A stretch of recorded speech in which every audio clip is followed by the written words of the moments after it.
cikakken sunanki da kuma alaƙar ki da magana. Yarinya ta ce kuma shi ya zo ne yana ta zuwa kullum ya ce sai ta fito ta ce ba ta fitowa, sai lokaci ɗaya bugun ya ishe ni sai ni buɗe, ina buɗe bankaɗi ni ya shiga ya caccake ta da yuƙa, ina kururuwa ina ihu. Mutane sun ka zo kayan a kai ta asibiti. Allah ya yi. Wurin karfe nawa ne wannan abin ya faru? Kama karfe 9:30 na dare. Ku kaɗai ne a gidan, babu wasu maza ko waɗanda za su iya kawo tallafi? Babu kowa, yara na ne kawai mata a gidan. Yayanta ya fita kuma mahaifinta ya rasu. To shine kuma ana ruwa ba mutane sosai, ina ta ihu ina neman mutane. Can Allah ya kawo wani shi ma ya haura ta windo ya taimaka, ashe ya riga ya aibata ta. Sanda ya shigo gidan kenan rufe kofaye da ku a ciki sai abin da wallahi ni dai ina bukata a kwato min hakkina. Ya haƙuri. Amma tuntuni daman sun daɗe suna tare ko kuma yanzu ne? Sun daɗe suna tare, amma ta yi aure ta bashi sun rabu. To kuma sai Allah ya kawo mijin dai sun ka rabu da shi. To shi ne kuma sai yake ta bibiyarta, dole wai sai ta hito ya ganta ko da yaushe, kuma ita ba ta son kullum yana zuwa. Daman yana shigowa cikin gidan ne ya riga ya san yadda yanayin gidan yake, tunda har daga bakin gate ya ture ki ya shigo straight zuwa ɗakin? Ba a son ya shigo haka kawai, da yake shi bai da ganewa. To shi ne yake shigowa, ba masu mu yi ta korashi, mu yi ta korarsa baya tafiya. To shi ne idan ni ce zan je a faɗa ma police station, kin gani shi ne yara na su ce ɓata suna ne, don yarinya mu za a ɓata mata suna. To shi ne nake hankura. To sai yanzu kuma Allah ya wa'adinta, ya mirɗe ta ta bugunta, ya dinga caccaka mata yuka, ina ihu ina kiran mutane. Can Allah ya kawo wani mutum guda, ana ruwa, yanni ce ya shiga windo ya taimaka mata. To shi ne ya fito mana da shi, shi ne an ka rufe shi, an ka ce ba zuwa ko ina, ya kwace ya tsere sun ka kamo shi. Yanzu kenan an riga an kama shi? An kama shi yana hannu. Ita ce ake ta fara koko akwai? Ita ce yata ta fara mace, amma akwai ma yayanta guda 2 maza.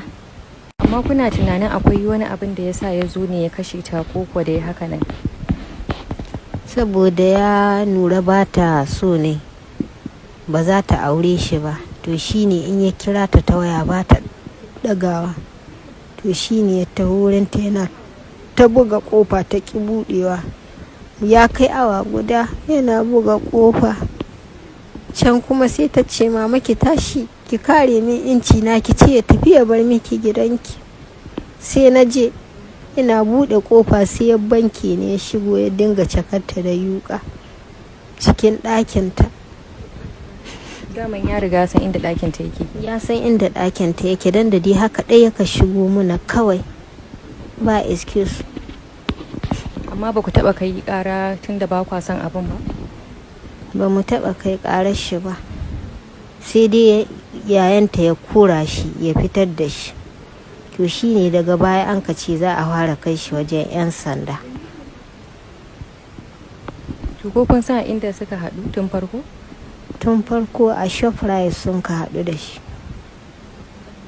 Sai ƙawarta ta ba da nambar shi, tana tare, ya ce a ba da nambar ta.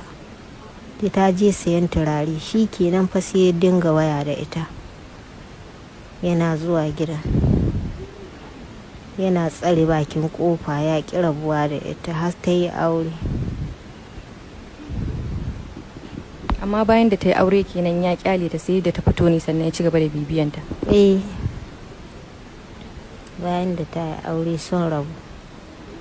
To shi kuma lokacin mijinta sai ya ga kamar chatin su suke yi a lokacin da shi, kuma chatin din tun na da ne, sai ya dinga cewa suna tare. to shine kawai abin da na sani. Shine ma za a iya cewa kenan abin da ya jawo rabuwar aurenta da wancan. Ba shi bane, Allah ne dai ya raba su kawai. Komi kin san kaddara ce ta Ubangiji. Auren su ne sun kai. Amma to ko ta taba mai alkawarin cewa za ta aure shi ne tunda har ya kasa rabuwa da ita yake ta bibiyanta haka? Lokacin dai kafin ta yi aure ta ce za ta aure shi, to saboda uwayen